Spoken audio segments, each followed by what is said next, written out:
My name's Frank Jarman. It's June 5th, 5th of 2026. I'm at the grave of Edward Ambrose Barr, who died June 26, 1982 in Fort Lee, Virginia.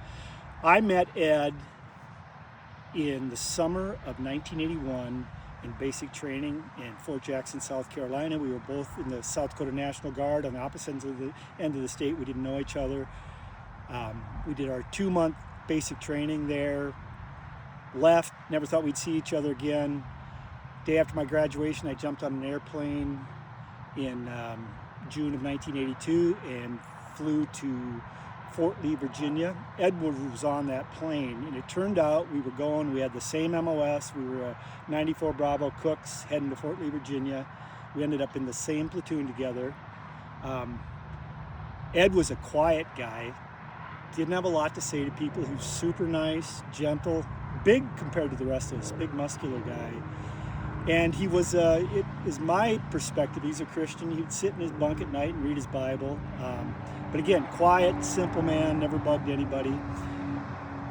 On June 26, 1982, it was a Saturday, we had been at an event in the morning where we were watching a track and field day.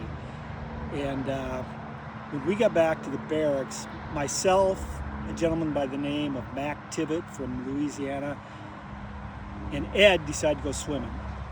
And we were by ourselves, everybody else was heading into town. We walked down to the swimming pools, and there were two of them side by side. One was in the open, one had a steel building around it with sliding doors that went out to the outdoor pool. We were in the indoor pool because it had a high and a low board, and we were the only three in the pool area. There was a lifeguard with his back against the wall on the end where the diving boards were. And so we started swimming. We hadn't been there very long, and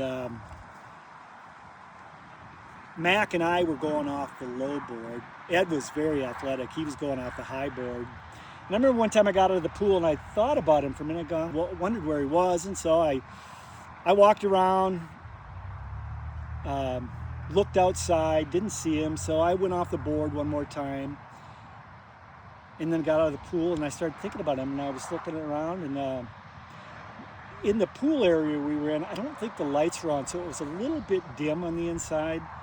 But I was looking around, and all of a sudden I looked into the water, and something caught my eye. He'd been wearing a Black Hills gold ring, not unlike this one, I think bigger, but that caught my eye, and like a dotted line kind of formed around his body, and I realized he'd been laying right below us, right below our board.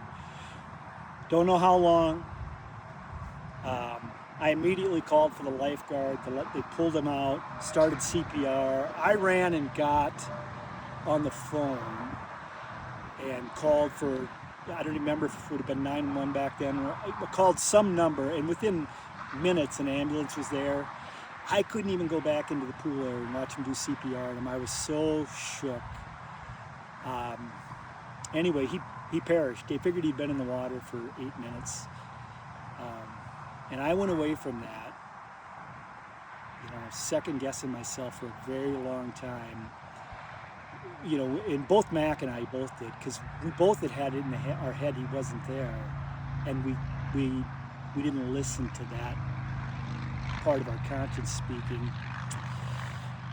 Anyway, time went on, and over time, as I matured a little, I kind of resolved in my mind that if I were ever faced with something like that again, I wouldn't hesitate. I wouldn't care about looking like a fool. I would act as quickly as I can. In about 2006 or 5, somewhere in there, I was at my twin brother's house, and we were out front. Our kids were all around the house. He lived on a lake, and all of a sudden I heard somebody yell about a kid being in the water, and we were in the front of the house. And I thought about this moment, actually, and with Ed, and I just turned around and ran as fast as I could towards the backside of the house to see what was going on. And as I came around the corner, my young daughter was standing on the dock, and all I seen was just a little thing roll over in the water and go under. It was twilight too, the sun had been down, and what it was my nephew's nose, my 2-year-old nephew's nose. And I'm running down to the dock. It's, I don't know, it's 150 feet at least to the dock probably. Never seen him again, but I dived in the water and reached my hand down and pulled him out of the water right about where I saw that his nose go under. Not sure why I'm telling this whole story, other than I never got a chance to talk to his family, and I think most of his family's gone. So I'd like this to be a record, so that if someday people want to know what happened to him, that's the story. It was an accident as far as I can tell. They never really told us what happened, if he took in a lung of water, if he hit his head or whatever. We were questioned quite extensively over it in the end. Anyway, thank you.